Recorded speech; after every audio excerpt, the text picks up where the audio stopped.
فإذا أخذت شربة ماء بهذه الطريقة طالما كان في جوفك ذلك الماء فلن تحدثك ذرة بمعصية الله. لا إله إلا الله.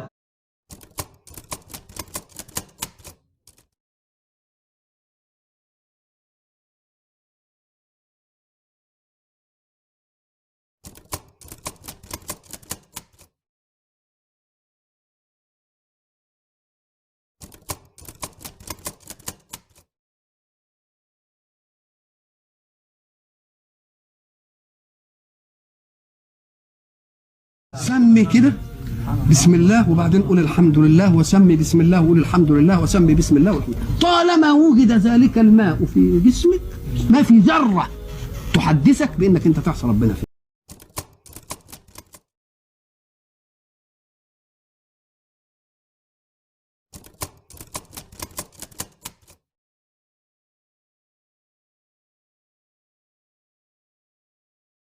اشمعنى في المية؟